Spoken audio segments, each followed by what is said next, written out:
Karibuni waimbaji tena sehemu ya kumwabudu Mungu kwa wimbo. Alafu tutasikiliza ujumbe wa neno la Mungu.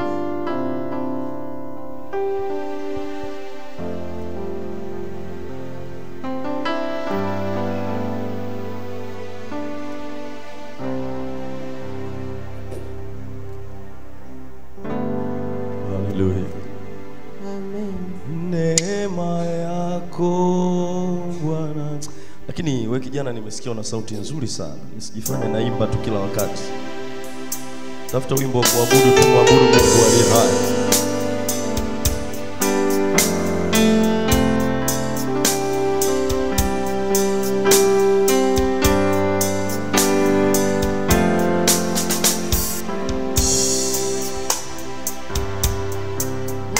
Kama wewe Bwana, kama wewe Bwana, nani kama wewe Bwana, Mungu wetu, nani kama wewe Bwana, kama wewe Bwana, nani kama wewe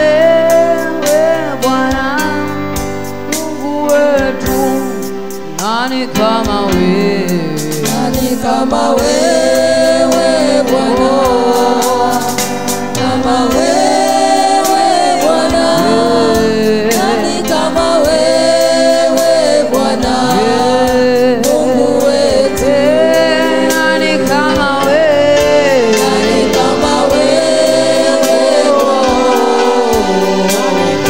wewe Bwana, nani kama wewe Bwana, Mungu wetu, nani kama wewe Bwana, kama wewe Bwana, nani kama wewe Bwana, Mungu wetu, nani kama wewe Bwana, kama wewe Bwana, nani kama wewe Bwana, Mungu wetu, nani kama wewe, nani kama wewe Bwana, kama wewe Bwana, nani kama wewe Bwana, Mungu wetu, nani kama wewe, kama wewe Bwana, kama wewe Bwana, nani kama wewe Bwana, Mungu wetu, nani kama wewe, nani kama wewe Bwana, kama wewe Bwana, nani kama wewe Bwana, Mungu wetu.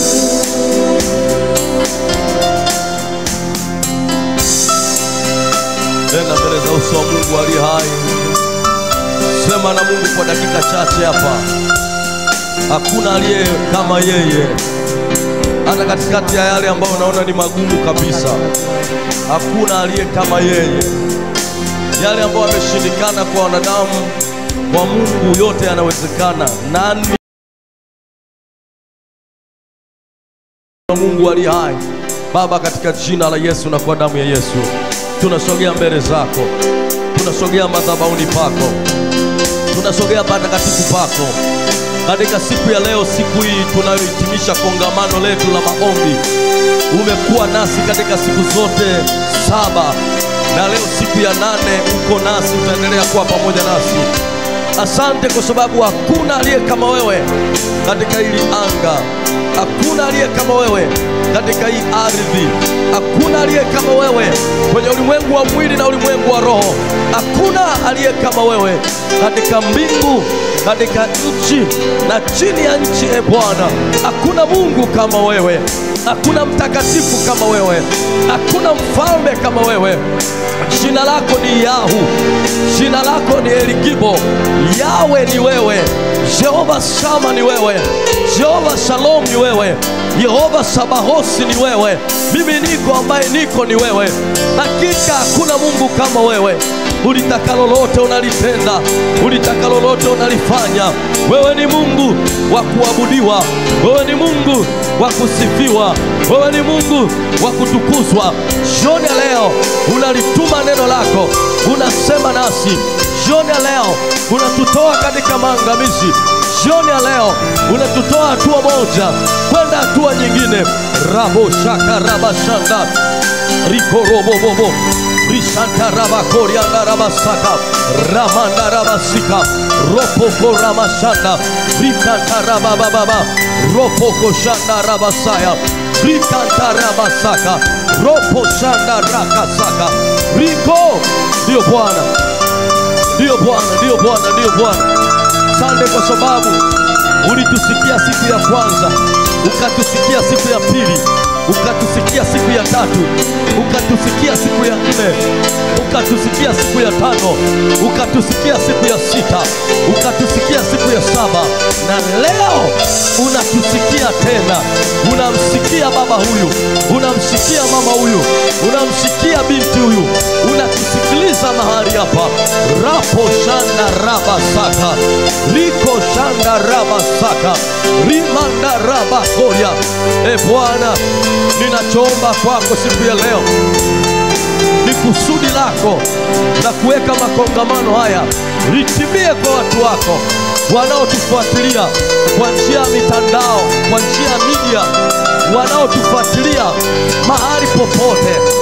Bwana, kusudi lako litimie na kwao, kusudi lako litimie na kwetu, kusudi lako litimie kwa wale waliokuja siku yoyote kati ya siku hizi 8. Rapashanda rabosika. Ndio, litimie kusudi lako, litimie kusudi lako. Yatimizo mapenzi yako, yatimizo mapenzi yako, yatimizo mapenzi yako, katika jina la Yesu wa Nazareti aliye hai. Amen. Makofi na vigelegele kwa Yesu. Ongeza tena makofi na vigelegele kwa Yesu. Haleluya. Alafu naomba uketi katika uwepo wa Mungu. Bwana asifiwe. Naomba ukae tu kwenye uwepo wa Mungu. Ni lete kwako mambo machache au matangazo. Ni kama tangazo, lakini tumeshasema tutakuwa na maombi kila mwezi, maombi ya kufunga siku 3, na kila mwezi unapoanza. Kwa hiyo hata kama hatutatangaza, lakini kila mwezi unapoanza, tarehe 1, tarehe 2, tarehe 3, kila mwezi kadiri Mungu atakapotupatia kibali, tutakuwa na maombi hayo ya mfungo. Ukiweza kufunga siku 3, wewe mwenyewe ukafunga 3 kavu. Ukaweza kufunga siku 2 kavu, ni wewe. Siku 1 asubuhi mpaka usiku, ni wewe. Ukaweza kufunga ile asubuhi mpaka saa 12, ni wewe. Ukaweza kufunga asubuhi mpaka saa 6, ni wewe. Labda ni lazima ule chakula, madaktari wamekuambia, tafuta basi hata angalau muda wa utulivu katika siku hizo. Funga kwa imani ndani ya moyo wako kwamba nitaacha hiki na hiki, nitulie kwenye uwepo wa Bwana.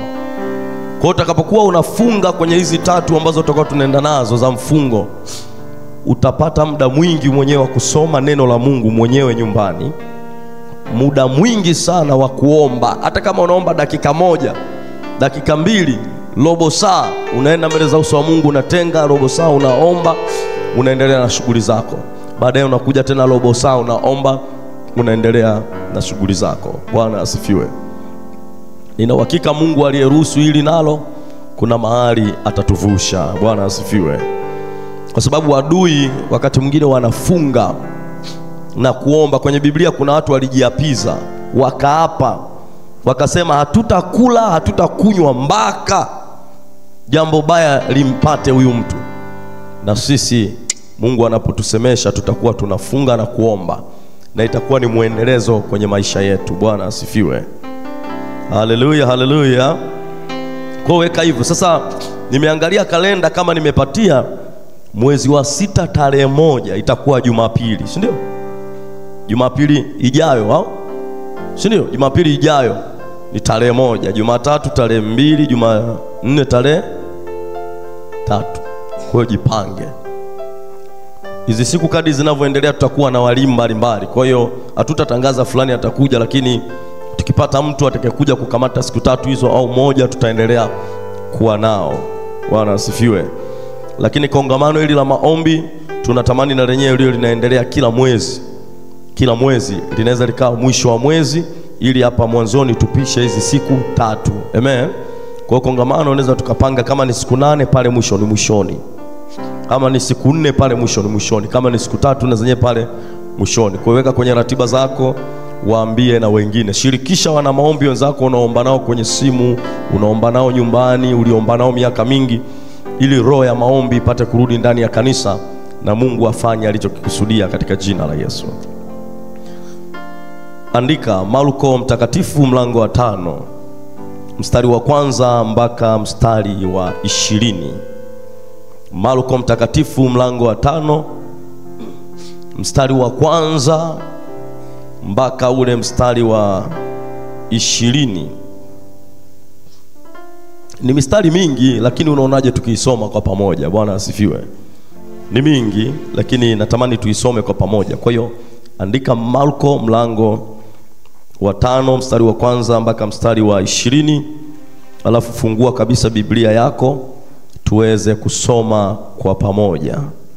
Na alipokwisha kushuka chomboni, mara alikutana na mtu ambaye ametoka makaburini, mwenye pepo mchafu.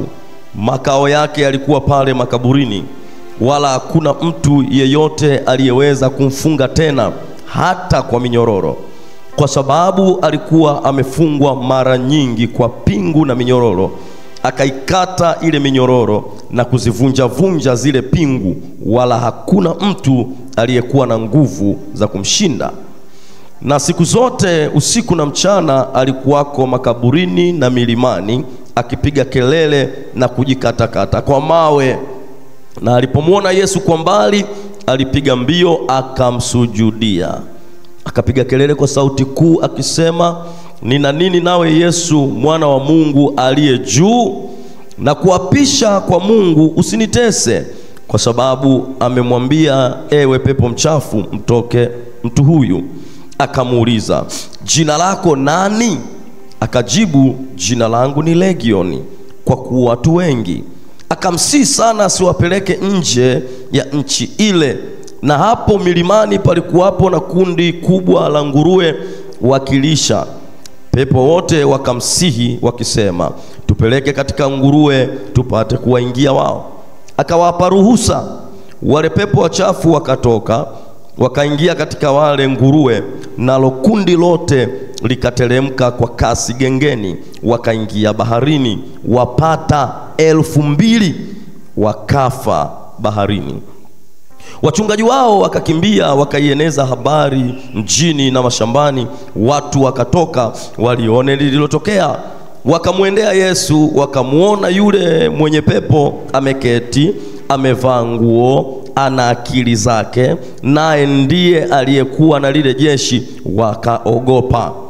Na wale waliokuwa wameona waliwaeleza ni mambo gani yaliyompata yule mwenye pepo na habari za nguruwe. Wakaanza kumsihi aondoke mipakani mwao. Naye alipokuwa akipanda chomboni, yule aliyekuwa na pepo akamsihi kwamba awe pamoja naye, lakini hakumruhusu, bali alimwambia, enenda zako nyumbani kwako, kwa watu wa kwenu, kawahubiri ni mambo gani makuu aliyokutendea Bwana na jinsi alivyokurehemu. Akaenda zake akaanza kuhubiri katika Dekapoli ni mambo gani makuu Yesu aliyomtendea. Watu wote wakastaajabu. Amen. Bwana asifiwe. Haleluya. Tena kanisa, andika kichwa hiki cha somo, andika Yesu mipakani, au Yesu ndani ya mipaka.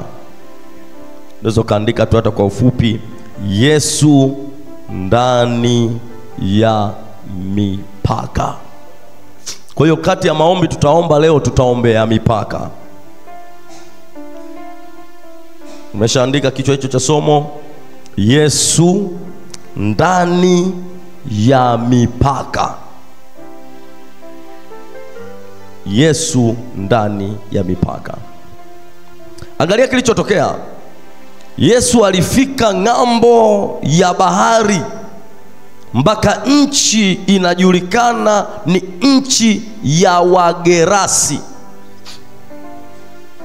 Kwa hiyo Yesu alisafiri na watu waliosafiri pamoja nao, akaenda nao, akavuka ng'ambo mpaka nchi ya Wagerasi.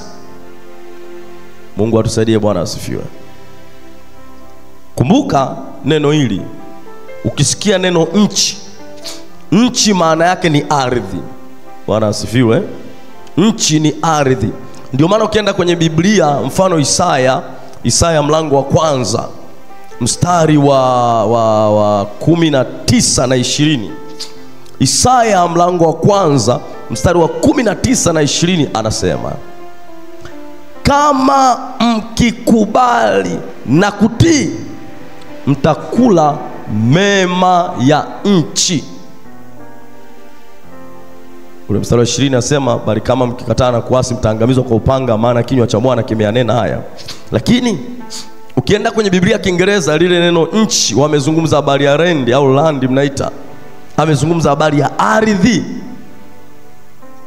Kwa hiyo nchi ni ardhi ambayo ina mipaka halali ya umiliki. Bwana asifiwe. Kwa hiyo nchi ni ardhi yenye mipaka halali ya umiliki. Kusema nchi ya Tanzania, umezungumza juu ya ardhi ya Tanzania. Ni kama vile tungeweza kutofautisha kati ya taifa la Tanzania na nchi ya Tanzania. Kuna tofauti kidogo? Taifa la Tanzania na nchi ya Tanzania kuna tofauti? Okay. Wanafunzi wazuri, iwe homework. Bwana asifiwe. Lakini mara nyingi ukizungumzia nchi, unaozungumzia ardhi, hasa ardhi. Hasa kila ardhi ina mipaka halali ya umiliki. Hata pale unapoishi kuna mipaka halali unayoimiliki. Bwana asifiwe. Haleluya. Ingawa hatuwezi kuita nchi, lakini hata ardhi uliopo iko kwenye nchi, ni nchi ya Tanzania. Bwana asifiwe. Haleluya. Na hii mipaka sometimes inakuwa kwa macho ya damu na nyama, mipaka mingine inakuwa katika ulimwengu wa roho. Lakini iko mipaka ambayo huwezi kuiona kabisa. Kuna maeneo mengine mipaka yake iko juu ya bahari. Na nilo kanisa, mipaka mingine iko juu ya maji. Lakini waliweka mipaka, wanajua kwamba huu ndio mpaka kati ya huku na huku. Sasa nchi ya Wagerasi. Kwa hiyo kama Yesu aliingia katika nchi ya Wagerasi, maana yake Yesu aliingia kwenye ardhi yenye mipaka halali inayomilikiwa na watu wanaoitwa Wagerasi. Mnanielewa kanisa? Mnanielewa kanisa? Okay. Kama ni hivyo. Kwa hiyo kila ardhi wanayoishi watu, kuna roho zinazoitawala hiyo ardhi. Unaweza kaandika, kila ardhi wanayoishi watu, kuna roho zinazotawala hiyo ardhi.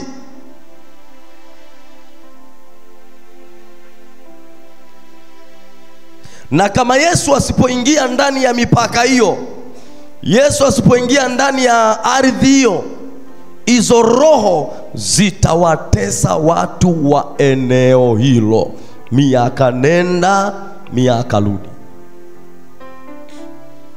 Mnanielewa kanisa? Okay. Turudi pale nyumbani kwako. Hata kama umepanga pale unapoishi, nenda kwenye mashamba yako. Zile ardhi walikuwa wanamiliki kina nani kabla ya wewe kufika? Walimuita Mungu gani walipokuwa kwenye ile ardhi? Mnanielewa kanisa? Ngoja niseme lugha nyepesi. Hujawahi kuona mtu ametoka mkoani kwake, yuko moto kwenye ulimwengu wa roho. Alipotoka mkoani kwake, yuko vizuri kwenye maombi. Cheki. Kuna ardhi akiingia tu, roho ya maombi inaondoka, roho ya kumcha Mungu inaondoka. Wakati mwingine tunawaombea watu, mtu anatoka nyumbani anakuja kanisani, anaombewa, anafunguliwa, akirudi kwenye ardhi ya kwao anaumwa vile vile. Okay, niseme lugha nyepesi. Hujawahi kuona anatokea mtoto ambaye akikaa nyumbani ni mzima, akikanyaga ardhi ya shule ni mgonjwa? Na si kila watu wanafuatilia hii hali.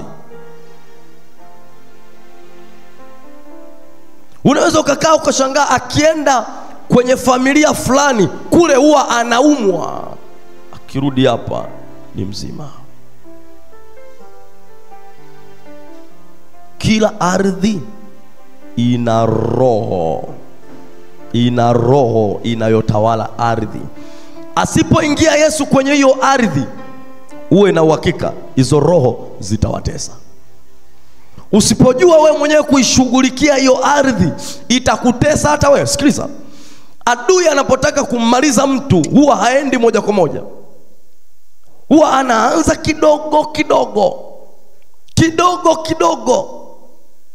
Okay, niseme lugha hii hapa, kuna watu watanielewa vizuri, maana Mungu anataka kusema na watu.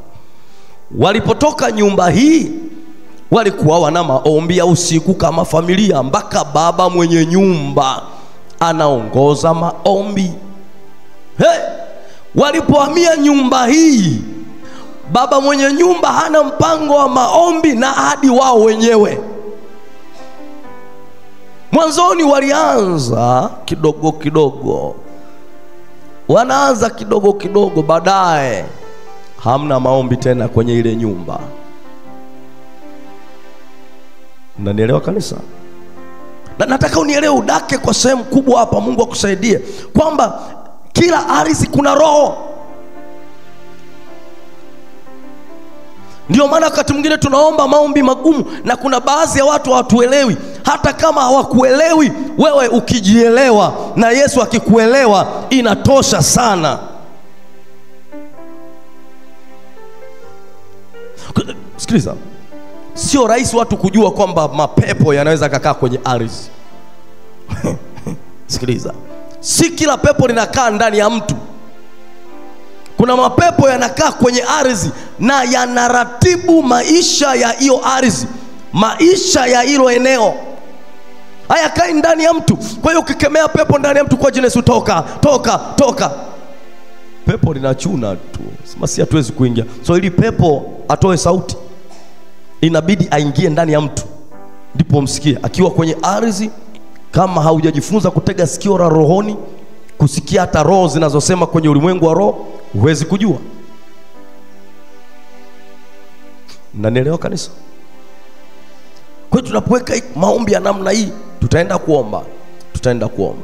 Kwa kuna watu wanafungwa kwenye ardhi.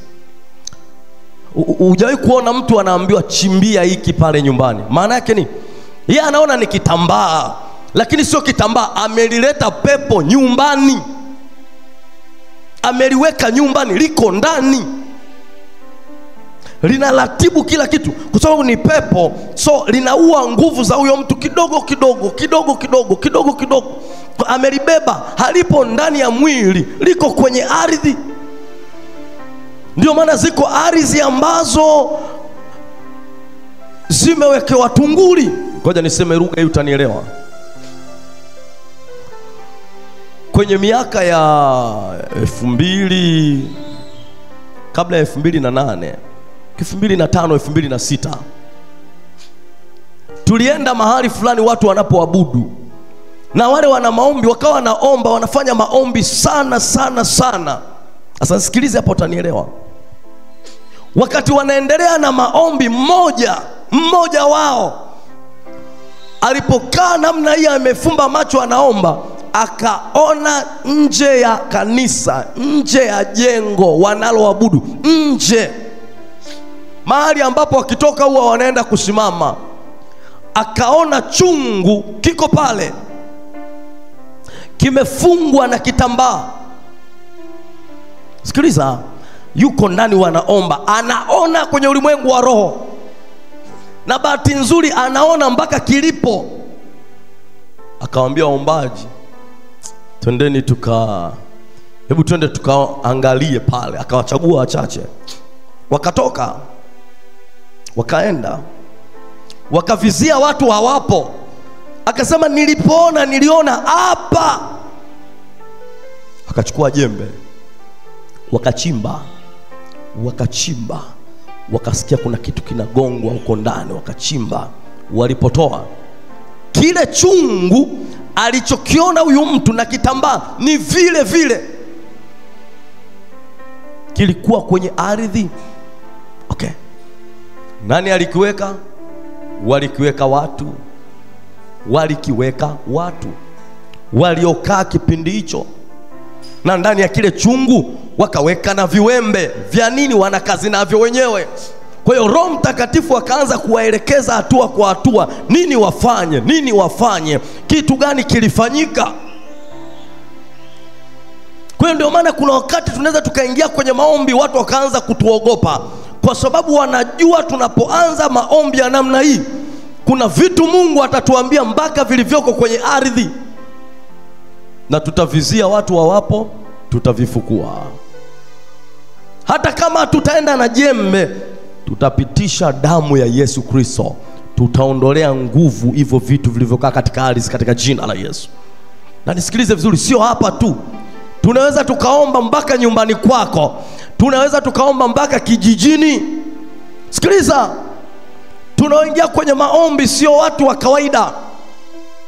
Tuna uwezo wa kuhama kwenye ulimwengu wa mwili tukaingia kwenye ulimwengu wa roho. Tunaposema kwa jina la Yesu, tunatembea katika nyumba yako, tunapita sebuleni, tunapita chumbani, tunapita kwenye ule mkoa, tunapita baharini, tunapita. Sikiliza, tunaposema tunaenda huko, neno ambalo ni kibebeo linabeba roho zetu, hakika linapita kila eneo. Haleluya, haleluya. Sikiliza vizuri hapa. Hii kitu si watu wengi wanajua. Ukifungwa kwenye ardhi, wakati mwingine ni vitu vigumu kidogo.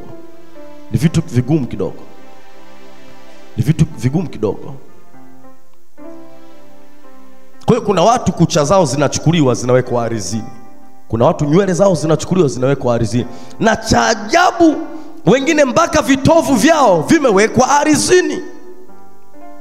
Sio aliviweka tu kwa nia njema. Wanaambia amekuja amechukua tu kitovu amekiweka pale. Alafu wakati anakiweka ardhini, anasema na maneno juu ya kitovu kilichoko kwenye ardhi. Mungu atusaidie, Bwana asifiwe. Haleluya, haleluya.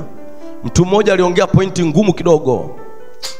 Alipokuwa anataka vuruge watu katika ulimwengu wa roho, alienda akaandaa kitu fulani, box, akaweka humo na majina ya watu wanaoyataka wao. Akaenda kwenye mti akachimba akaweka yale majina ya watu. Alafu akasema nimeyazika. Aliposema nimeyazika, ulimwengu wa roho ulifuatilia kilichokuwepo kwenye ardhi. Hawa wamezikwa. Nguvu zikatoka kwenye ardhi, kwenye ulimwengu wa roho, zikaanza kufuatilia maisha yao watu, biashara, wezi, biashara zikaenda wakati umezikwa. Maisha yao yakaendelea kuharibika. Leo tutaomba hapa kwa ajili ya ardhi. Bwana asifiwe. Haleluya. Sikiliza, usifikiri ni kitu cha kawaida wewe ni mtu wa kudhulumiwa ardhi afu unasusa. Wako watu wanadhulumiwa ardhi afu wanasusa. Alizulumiwa ardhi ya kwanza akasusa, ya gharama. Akazulumiwa ya pili akaisusa, akazulumiwa ya tatu akaisusa. Unafikiri ni kitu cha kawaida? Mwingine unakuta ni ardhi ya urithi, anasusa, apambani kusikiliza. Ardhi inaweza ikawekwa roho ikamkataa mtu. Ardhi inaweza ikamfukuza mtu. Kuna mtu alilaaniwa akamwambiwa asiwe na makao duniani. Manake kila mahali anapoenda hana utulivu.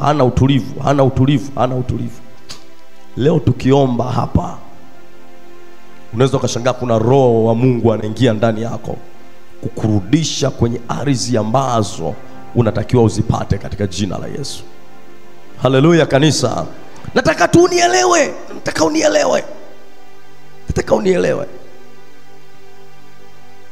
unielewe. Yusufu wakati anataka kuzikwa miaka ijayo, aliwaambia mkitoka huku, bebeni na mifupa yangu mwende nayo, isikae kwenye ardhi hii. Kuna wakati mtu mmoja alitaka kupewa ardhi ya bure, akasema no, nataka niinunue kwa fedha, na baadaye mambo makubwa yakatokea kwenye ile ardhi. Kwa hiyo ardhi inaweza ikahifadhi mapepo. Pepo linaweza lisiwe ndani ya mtu, linaweza likakaa kwenye ardhi. Ngoja niseme lugha nyepesi. Mungu akusaidie wewe. Narudia tena, Mungu akusaidie wewe. Mungu akusaidie wewe ulioko mahali hapa. Ndio maana ni hatari kuingia tu kila nyumba bila kuweka damu ya Yesu kwenye nyayo za miguu yako, bila kuweka damu ya Yesu kwenye mikono yako. Ni hatari. Kuna watu leo wanateseka kwa sababu ya kuingia kila eneo. Jaribu kufikiri, wewe umeita uwepo wa Mungu umekufunika kwenye nyumba yako. Mwenzako wewe unaingia chumba kile kaweka watu wanaofanya mambo ya giza, nguvu za giza. Wameshachinja kuku wa kutosha, wameshachinja ng'ombe wa kutosha, alafu na wewe unaingia pale. Ni kama vile tunavyoomba Baba katika jina Yesu, kila anaoingia mahali hapa Yesu Kristo kutana naye kwenye nyumba hii, uwepo wako mfunike. Yeye anasemaje? Kila anaingia kwenye nyumba hii, usiposimama vizuri na Mungu, kikanyaga ile ardhi vinaingia. Mnanielewa kanisa? Kuna watu wanatumwa mpaka kutafuta ardhi ulioikanyaga ni muhimu kwao. Yani wanataka tu umekanyaga hapa, umetoa, wachukue eneo lile la mchanga, eneo la ardhi uliokanyaga. Mungu asipokufunulia haya, unaweza ukateseka, anaweza akateseka. Kumbe shida ni kidogo tu, waliangalia alipo kanyaga. Mungu atusaidie, Bwana asifiwe. Au kusoma maandiko anasema nchi inatajwa mara 3, sio? Nchi andika mambo ya huyu mtu. Iandike nini nchi? Kumbuka nchi ni ardhi. Andika kwamba 1, hanaga watoto; 2, hatafanikiwa siku zake zote atakayekaa juu ya nchi. Ardhi inafanya nini? Inaandika. Biblia inasema ulimi wangu ni karamu ya mwandishi stadi. Mtu anapoisemesha ardhi kwa ajili yako, ulimi umeandika kwenye ulimwengu wa roho. Sikiliza. Kwa hiyo kwenye ulimwengu wa roho kuna maandishi mengi. Mungu akusaidie kanisa. Kwa ulimwengu wa roho una maandishi mengi ambayo huwezi kuyaona, yameandikwa kwenye ulimwengu wa roho, na baadhi yake yapo kwenye ardhi. Ndio maana kuna maandishi yanaandikwaga kwenye kuta. Mtu mmoja alikuta maandishi kwenye ulimwengu wa roho: mene tekeli na pelesi, ufalme wako umehesabiwa, umepunguka. Angalau kidole cha Mungu kiliandika. Nakumbuka shetani ni mzee wa kukopi. Anaweza akaja kwenye ukuta wa mtu akaandika. Usipoyaona hayo maneno ni hatari. Anaweza kaandika kwenye ardhi. Usipoyaona hayo maneno ni hatari. anaweza kaandika kwenye anga. Usipoyaona hayo maneno ni hatari.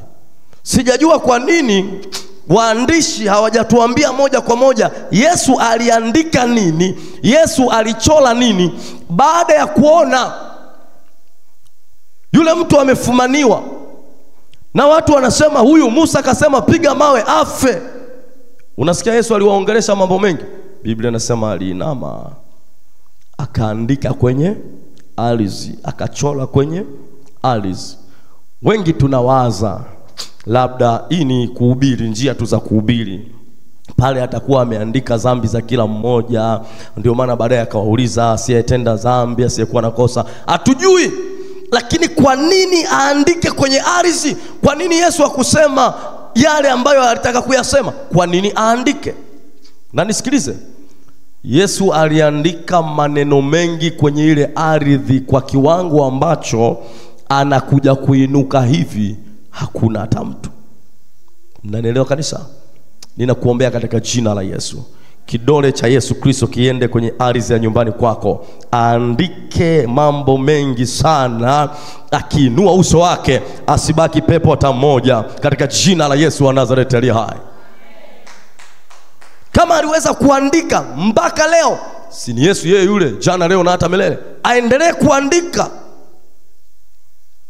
aende kwenye maisha yako ya baadaye, aandike.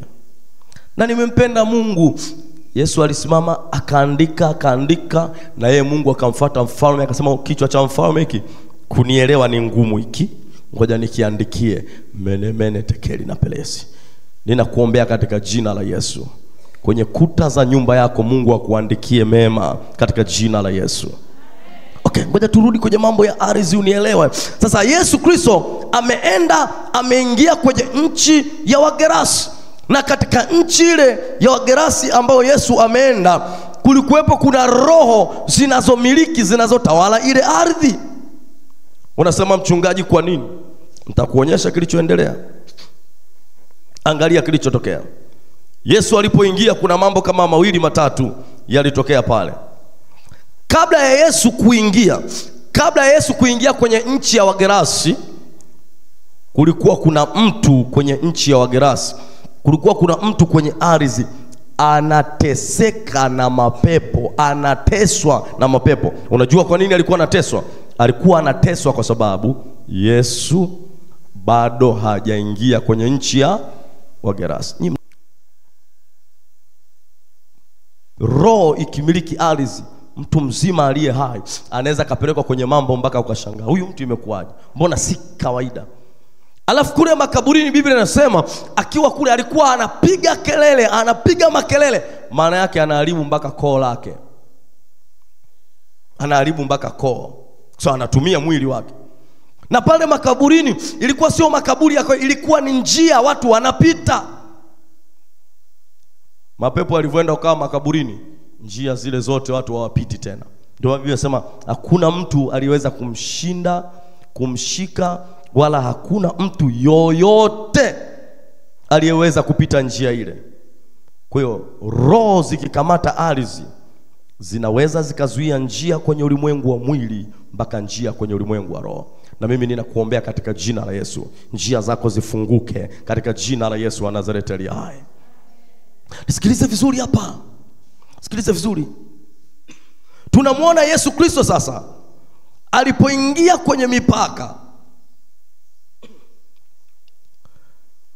Tunaona yale mapepo ambayo watu wote yaliwashinda yakamkimbilia Yesu, yakamsujudia. Mnanielewa kanisa? Yanayokata pingu, yanayokata minyororo, yanayopiga kelele. Pata picha, ungekuwa wewe ushapata habari ya yule mtu, manake yule mtu anajulikana na anapiga kelele. Uko hapa, uko na Yesu, unajaribu kumwambia Yesu hiyo njia hawapitagi watu, sema twendeni tu bwana, hawapiti huko, atwende tu. Kwa hiyo kuna wengine walikuwa wanakuja sema atakiona leo. Maana si walikuwa wanajua Yesu ni mtoto wa fundi seremala, hawajamjua Yesu kwa kiwango hicho cha uungu. Bwana asifiwe. Sasa wakati wanaenda namna hiyo, wanamuona yule mwenye mapepo anakuja mbio. Bora angekuwa anaendelea na mishemisho zake, anamkimbilia Yesu.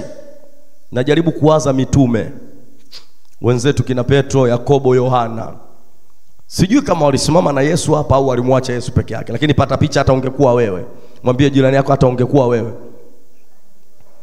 Anakaa makaburini aogi, anakaa makaburini achani nywele, anakaa makaburini hana nguo, anakaa makaburini watu wanajua habari zake, na anakuja mbio kuja kwa Yesu. Biblia sijui kwa nini imeficha hapo, lakini nawaza hata tungekuwa sisi, kuna watu tungeona wako kule, hata wale ambao wategemei wamesimama kwa mbali. Asa Biblia inasema alipofika kwa Yesu akamsujudia. Sikilize, kuna vitu vinakaa kwenye ardhi yako, vinatisha ukiviona, vinatisha ukivisikia. Sikiliza, vikifika kwa Yesu vitamsujudia. Na mimi ninakuombea jioni leo katika jina la Yesu wa Nazareti hai, vyovyote vilivyokaa kwenye ardhi tunazoishi, haijalishi ni nyumba umepanga, haijalishi ni nyumba umejenga, haijalishi hiyo ardhi alikaa mganga wa kienyeji, haijalishi ni ardhi ya urithi, haijalishi, lakini hapo hivyo vitu vitamsujudia Yesu jioni leo katika jina la Yesu wa Nazareti hai. Wakamsujudia. Hapa ndo nawaza wanafunzi wengine nao wanajisogeza kwa oga. Sasa Yesu angewauliza mbona mmekimbia? Sema hamna. Alafu sikiliza, mapepo yenyewe yakasema, tunakujua wewe ni Yesu mwana wa Mungu. Wakati wao wanamjua Yesu ni mwana wa seremala, mtoto wa Yusufu fundi seremala, mapepo yanajua Yesu ni mwana wa Mungu aliye hai, na yanajua Yesu ana uwezo wa kuwatesa, yakamwahi mapema. Tunakuomba usitutese kabla ya wakati. Yanajua Yesu ndio atakayewatesa, atakayetoa hukumu, lakini sasa usitutese kabla ya wakati. Na Yesu akaona wamesema vizuri hawa, wamesema vizuri. Akawauliza, jina lako nani? Unajua kwa nini Yesu kauliza jina lako nani? Maana yake kila roho zina majina. Kila roho inayokaa kwenye ardhi yako ina jina lake. Ndio maana Yesu anauliza jina lako nani, ili atufundishe kwamba haya mapepo yana majina. Ndio mengine anaitwa majini mahaba, mengine sijui subiani, mengine ana majina ya sharifu. Kuna majina anaye majini makata, ni kunyonga tu kwenye ulimwengu wa roho, na majina mengi walionayo. Yesu anauliza jina lako nani? Yesu hakuuliza kwamba hajui, yeye ni Mungu anajua. Anataka kuwafundisha watu wa Gerasi kwamba mjue mlikuwa mnakaa na nani. Wakasema ni Legion. Wakasema ndio, kwa maana tu wengi. Kumbe kuna ardhi kinaweza kikakaa kikosi. Ukisikia neno Legion, ni aina ya kikosi chenye askari wasiopungua 1000 mpaka 2000. Wanaanzia 1000 mpaka 2000 ni kikosi. Kama vile ukisikia neno akida, manake ni mkuu wa kikosi mwenye askari chini yake kuanzia 50. Ndio maana nabii Elia alikuwa anateketeza 50, anakuja akida wa 50 anateketezwa, akida wa 50 anateketezwa. Lakini Legion ni kikosi cha askari kinachoanzia 1000 na kuendelea. Kwa hiyo aliposema sisi ni Legion kwa maana tu wengi, Yesu akaelewa. Alafu yenyewe ikamwambia, tafadhali tunaomba uturuhusu tuingie kwenye wale nguruwe. Hebu sema wale nguruwe 2000. Sema tena wale nguruwe 2000. Sikiliza, unaelewa maana nguruwe 2000? Kilo moja ya kitimoto sisi walaji tunajua sasa hivi inaenda mpaka 14,000 kitimoto choma. Ikishuka hizi nyingine labda 12, 13. Sasa sikiliza, chukua 13,000 angalau au 12,000, piga mara yani tukule nguruwe mmoja labda alikuwa na kilo 100 au kilo 50. Chukua 12,000, piga mara 50, alafu piga mara 2000. Yesu haoni tabu kuwatia hasara wanaokutesa ili akuokoe wewe katika jina la Yesu. Mwanadamu ana thamani kubwa kuliko nguruwe. Thamani yake ni kubwa sana.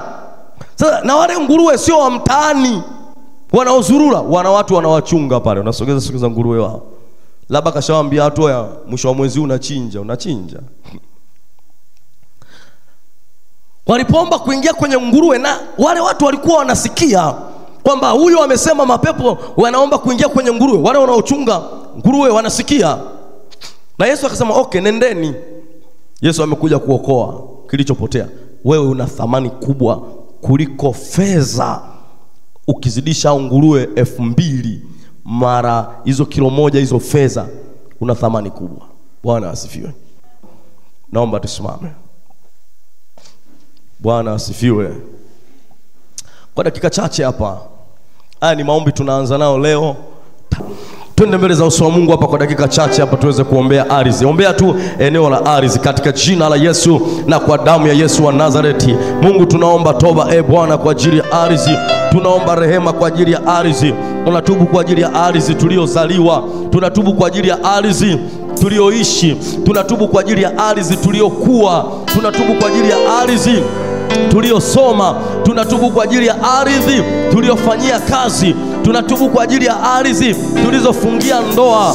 Mungu tunaomba toba kwa damu ya Yesu. Mungu tunaomba rehema kwa damu ya Yesu Kristo, kwa jina la Yesu Kristo, kwa damu ya Yesu. Mungu msamehe kila mmoja wetu aliyeko mahali hapa anaposhika saa hii kuomba kwa ajili ya ardhi. Adui asiwe na nguvu juu yake kwa damu ya Yesu, kwa jina la Yesu. Kila maneno yaliyotamkwa juu yake, yaliyotamkwa juu ya ardhi ile, kwa damu ya Yesu tunayafuta katika ulimwengu wa roho.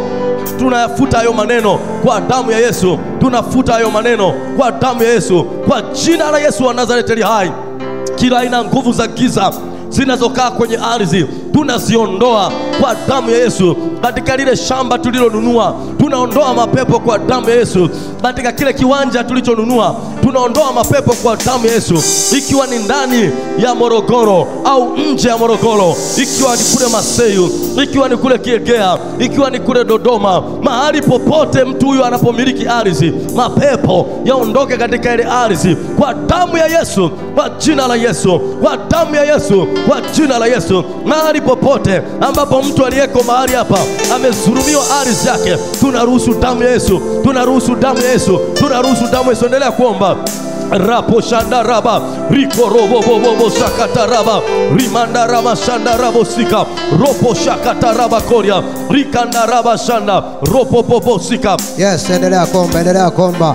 Achilia damu ya Yesu kwenye ardhi yako. Achilia damu ya Yesu kwenye ardhi yako. Tuma damu ya Yesu, tuma damu ya Yesu, tuma damu ya Yesu, tuma damu ya Yesu, ili kama kuna roho zozote ambazo zimekaa kwenye ardhi yako ziondoke kwa jina la Yesu, ziondoke kwa jina la Yesu, ziondoke kwa jina la Yesu.